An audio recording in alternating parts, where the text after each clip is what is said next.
My name's Pete Higgins. I was at Microsoft from 1983 to 1999. I walked in the door and was the product manager for Multiplan and business graphics chart, and spent almost my whole career on, what became the analysis business unit, Excel and project and things like that. Then I ran Office the first time we created an Office group, and finished up running interactive media. So I grew up in Seattle. I went to Mercer Island High School. My parents grew up in Seattle. I went off to college down at Stanford, and actually while doing my MBA, I was at Stanford Graduate School of Business, graduating in '83. I really had worked for 1 year between undergrad and business school, and I was an analyst at a consulting firm. And I did spreadsheets on rectilinear paper, and I did graphs on graph paper. I probably had 10 kinds of graph paper and colored pencils in my desk. So I was sort of the last of the analog, business analysts. And when I was in business school, we had some mini computer time sharing. I sort of thought this microcomputer thing might be kind of an important thing. And I came back to Seattle because I had thought that Microsoft was a good company doing that. None of my classmates had heard of Microsoft. Years later, they tell me they thought I'd really failed interviewing and had to go home to work for some little company. Actually, right at the end of my year of the consulting firm, 1981, an Apple II showed up, and one guy was messing with that, and we looked at it and thought that was pretty neat. I'd like to rewrite history and say I totally understood what Microsoft was going to become. That would be a lie. My second year of business school, at Christmas, I figured out a way to get interviewed by someone in HR, and I showed up and did a half hour with someone in HR. And then this was the first year that that would have been the spring of '83 that Microsoft came to the campus to recruit. So they actually made 3 offers that year. 2 of us came, Mike Slade and I. But they came for it was called a brown bag lunch, and I actually wore long pants to school that day and a collared shirt, and I sat in the front row and sort of hated myself for it. But I, went up and shook hands afterwards and all that kind of stuff. And then they interviewed on campus, and I got invited back, and sort of the rest is history.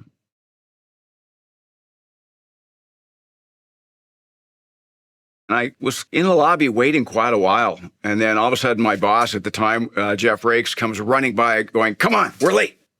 And that was it. And little did I know that was a harbinger of things to come. I was sort of a first wave of non-technical business types. So you're a little bit antsy about that.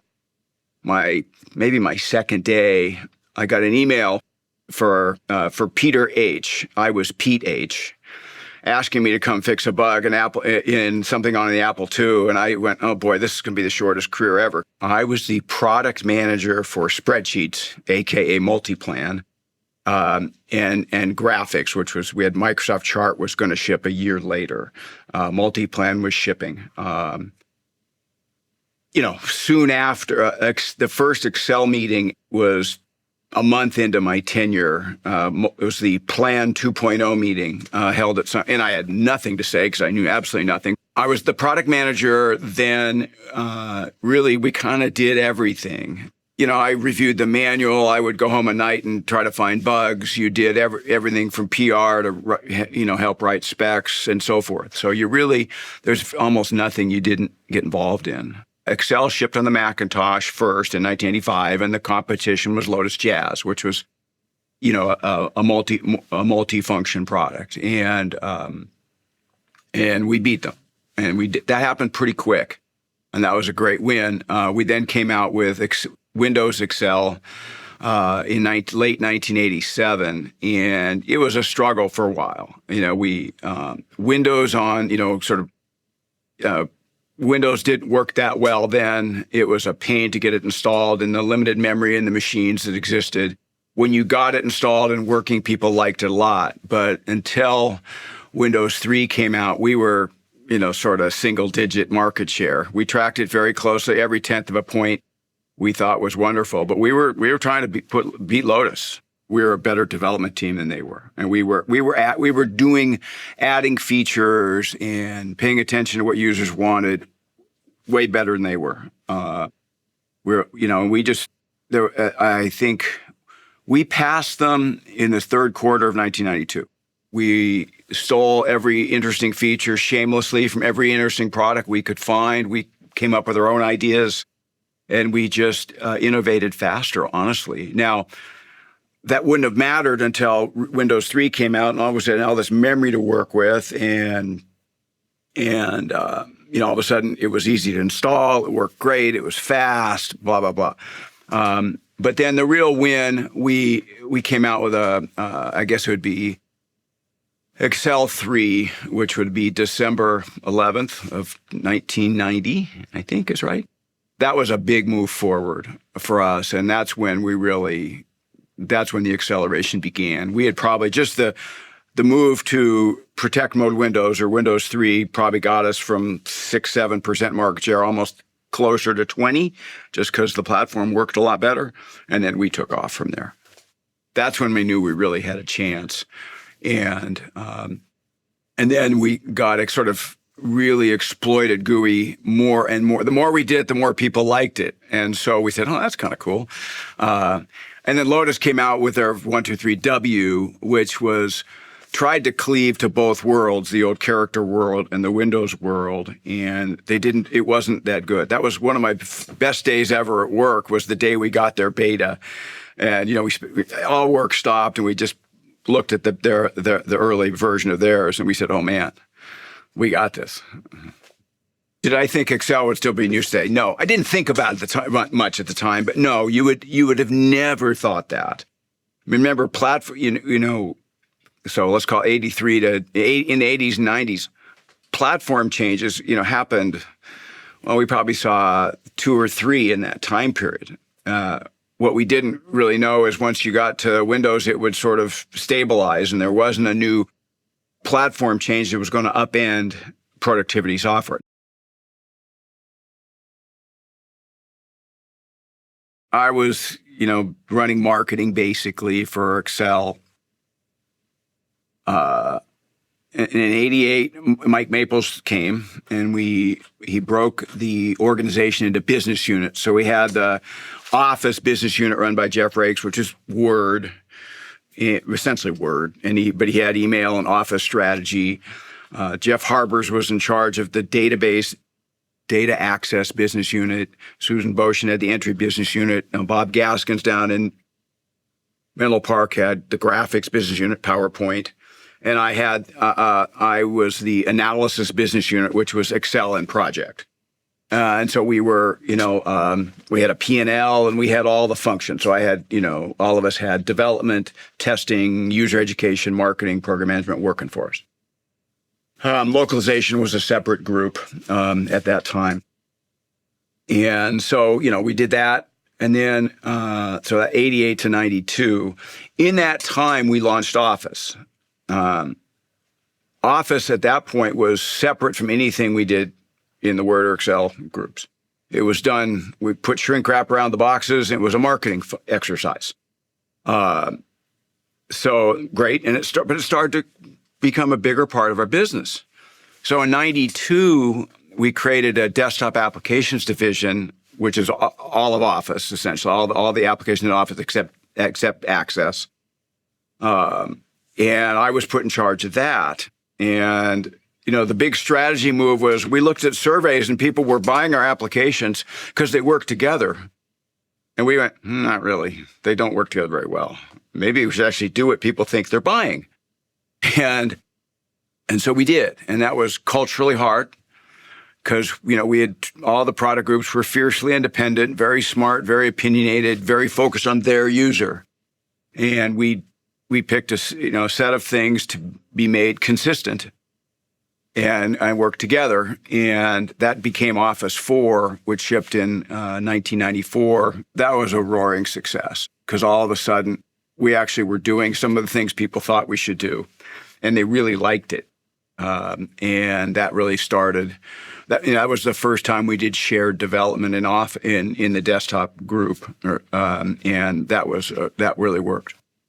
At first, the hardest part in desktop applications was taking these fiercely independent groups and getting them to cooperate on some things. I mean, as I said, different pick height toolbars was sort of my ultimate. Like, oh, come on. But, these were really good people. I mean, you couldn't, it wasn't, it's at some level it was really dumb. Others, these are, they had total explanation for why that was correct. So getting culture change is hard. So we had to do that. And that was a combination of carrot and stick. I mean, some things you do by fiat and say, yeah, it's just, the way it's going to be. And others you explain to people.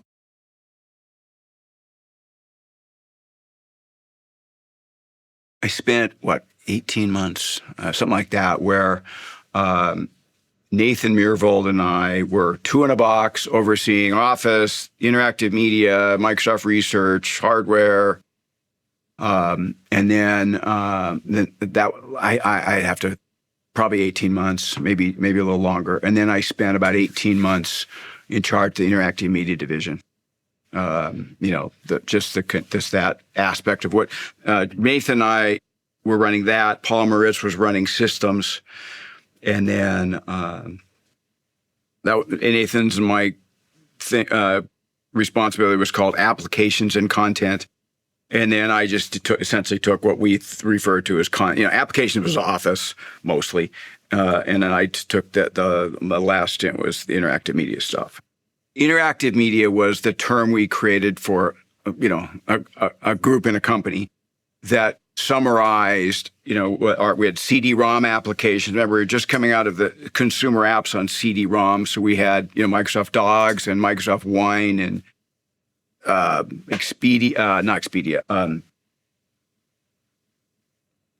and Carta, and so on. A whole range of CD-ROM-based consumer applications. Microsoft, Works and Microsoft Bob was in there. So, a lot of innovative things, pushing Microsoft technology into the home, basically, with the consumer. And then on top of that, we had MSN was, coming out of the ground. Things like Microsoft Money, and then Expedia, and what was the car thing called? Cars and Sidewalk, and all these, internet, first generation internet applications, websites, businesses. It was a little chaotic, I would say. We had a lot of different things going on. A wide range of products, each of which was an independent business with in many cases independent, venture funded backers. We had a joint venture with NBC. MSNBC was just starting. We had a cable channel we were part of, and so we didn't in most cases know where the revenue was going to come from. Yet we were spending a lot of money, and they weren't. It was experimental, and in some cases, we were doing products that competed with Microsoft customers, and so it wasn't always wildly popular throughout the company. I spent a lot of time meeting with, big customers who said, "Well, you're coming after me," kind of thing, and so I had to, sort of show the flag there and try to help them feel better about that. And so we were in a lot of circles. We were not popular because we had the temerity to, go into the content business. And what did we know about content? The mission of Microsoft, as now we jump back to when I started in '83, and even for a long time, it existed in this form for a long time, was a computer in every desk and every home. And sometimes people say running Microsoft software. That was viewed as audacious and very aspirational. I can't say I spent a lot of time wondering whether it's true. We all drank the Kool-Aid. We were changing the world. In my own experience, I could see the difference. I'm like, oh my God, that's so much better. And think of the first time you saw a word processor and you hit backspace as opposed to whiteout on a piece of paper. You go, oh my goodness, that's the simplest feature, but it's amazing. It's amazing. So it wasn't hard to say this is really dramatic stuff. And you look around the company, and you see the quality of people from, far and wide that had, found their way to, Bellevue or Redmond, Washington. We had quite a good group. I think one of the things that, Bill and Steve and others don't get the credit, maybe it's not talked about, is how good they were at recruiting and how, we became a place that a lot of people, found themselves coming to.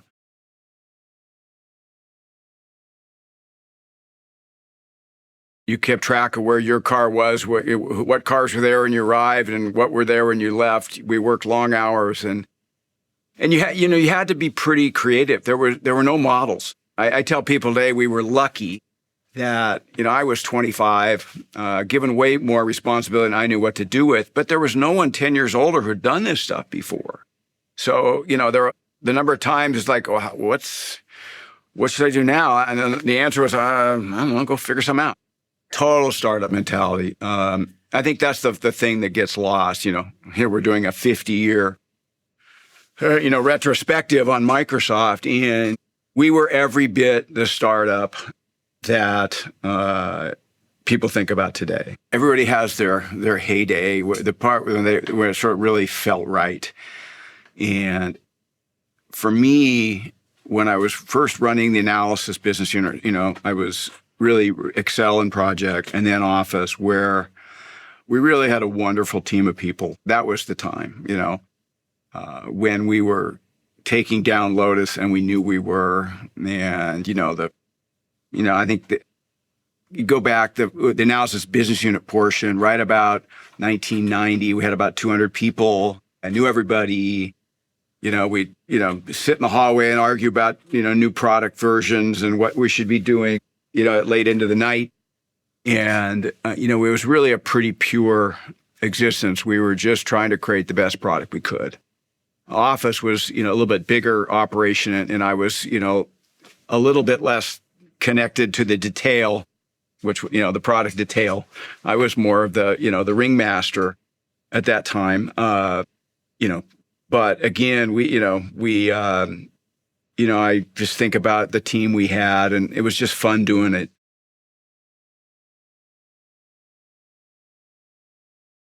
The legacy of Microsoft is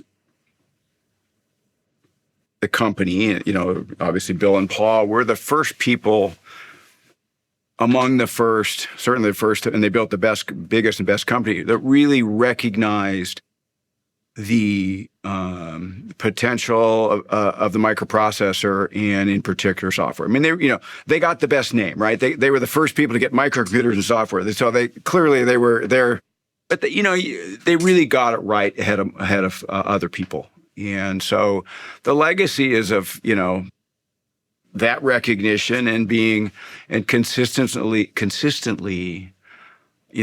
leveraging the technology and creating great products. I think a consistent record of innovating and building great things. The second thing I used, there was a period when this was viewed as a negative, but the determination and persistence in the culture. I used to take umbrage that, Microsoft isn't it right to the third time. And I would be defensively want to say, yep, you know what? We stick with it and we learn and we get it right. And so, we stay with it, and we continue to try hard and challenge ourselves. And I think that's I love that, and I'm very proud of that. And I would argue that's a great lesson. We had a tough transition from being the scrappy challenger to recognizing we were the big dog. And I look at what we did, and I look at what is considered sort of best practice, agile development, some of these things, just all the ways we brought customer feedback into the product development cycle. That was the beginnings of a real methodology and sort of or being systematic, I guess. I think, people have done bits and pieces of all of this, but really being systematic about how we incorporated a feedback loop into what we did. Some of it we made just a requirement. When you do a product spec, you better have what are the top 10 customer support calls you get, and what are you doing about them? Something that's sort of kind of basic. But we had these usability labs. I think I remember at least Susan Boshin put in place, and that was really important. We brought graphic designers in to, spiff up what we did graphically and on and on. I mean, we got all these letters from users, fabulous letters about their suggestions for our products.